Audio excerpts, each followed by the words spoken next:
I learned a few things, and this is what I'm talking about. So I learned that coffee has health benefits for you. You also have like the downside effects to it, and then there's also the history behind it.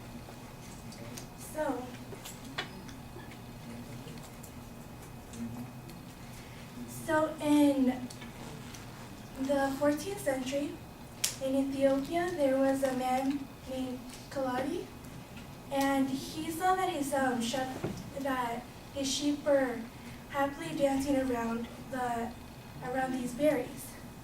He found out later that these berries contained caffeine and antioxidants. So this is where the coffee first comes from. It comes from a berry. After it's in a bowl of, like a pot of fire, it's cooked, and it's just salt like this. And that's where the next, the roast comes from too. Once it's made through Ethiopia, it made through its way to the Middle East, Europe, and here to the U.S. and back to the Latin American countries. And when the British first came to America, they had brought not just only like what they had brought, like corn and all these different things. They brought coffee bags. And the king at that time, King George, had ordered his people to plant this coffee plant. And afterwards, in 1773, after the Boston Tea Party, it soon became that coffee was the most popular drink at that time. Thomas Jefferson called it the civilized drink.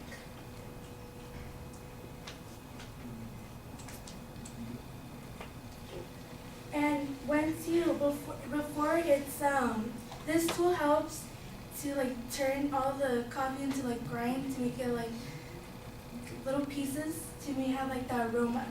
That's where the aroma comes from the grinding of it. Afterwards, all the rest of the countries decided to create their own flavors and aromas to it. That's why you have like the Colombian coffee, the Hawaiian hazelnut, or there's like all sorts of different types of coffee. But the most famous ones are the dark roast and the lightest one. There's a top 10 category. Finland got the number 1. It's the lightest roast you could ever drink, which is basically just decaf. The darkest came through Brazil. So we didn't get the ranked, I know, but we own Starbucks, you guys, so. So that's a good thing. In every corner we have Starbucks, Coffee Bean, Green Cafe, whatever. We practically own it. But the rest of the countries, you see that they eat different things with it. They use different types of ingredients to make with coffee. And their health benefits, besides the antioxidants, it can also help you prevent heart disease, type 2 diabetes, and osteoporosis. So most people drink about 3 to 4 cups of coffee a day. Other people drink 1 to 2. And in Finland, since they rank number 1, it's very normal in their coffee breaks to have 3 cups a day. But in here, you only have to drink like once or maybe twice, and just to go to work or go to school to like stay focused. But if you keep drinking it just without the milk and the sugar, it can help lower all these diseases. I know it sucks, you don't have to have sugar and milk, I know. It's not the same. But another thing is that nutritionists and doctors recommend people to drink coffee if they still want it, just without milk and sugar, to help them with the weight loss. And it only has like 2 calories without it, so I guess it's a benefit. But for some of us, we all like milk and sugar. But since every country has its different benefits. Some of it has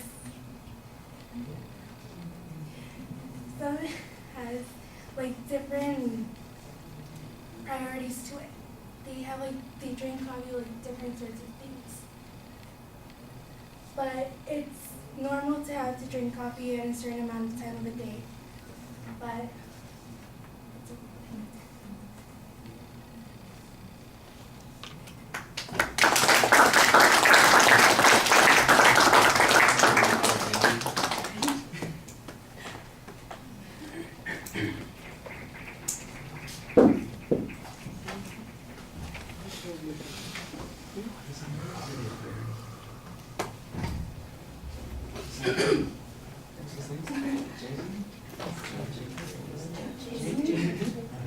He was a little right, he doesn't want to say that. I feel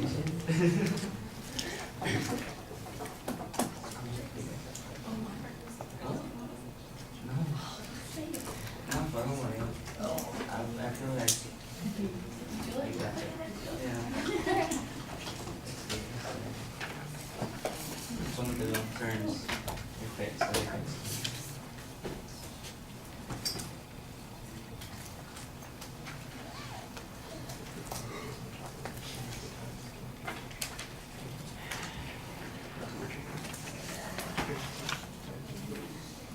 All right, Jake, you're not here?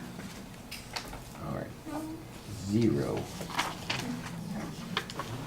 right, Natalie, you're going to have to just live with my comments to begin with. Sorry about that. You have no attention device whatsoever. You just basically tell us the topic. And so I know what the topic is. It needs to be a lot more interesting and pull us in more effectively. Thesis statement, I don't really think you have much of a thesis statement other than just what your topic is. Now, you did have a preview of the structure, and I thought that that was very hopeful, and it sounded like that would make things organized. But in the body of the speech, I didn't get much detection of that organizational structure, and there aren't really transitions between most of the material you're presenting. It just feels like it's sort of random.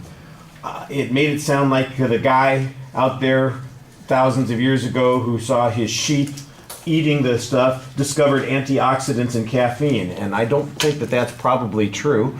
You know, he probably discovered that the coffee was something that you could consume, but I doubt very much that, what was his name? Kaladi is the one who figured out that there are antioxidants in the coffee.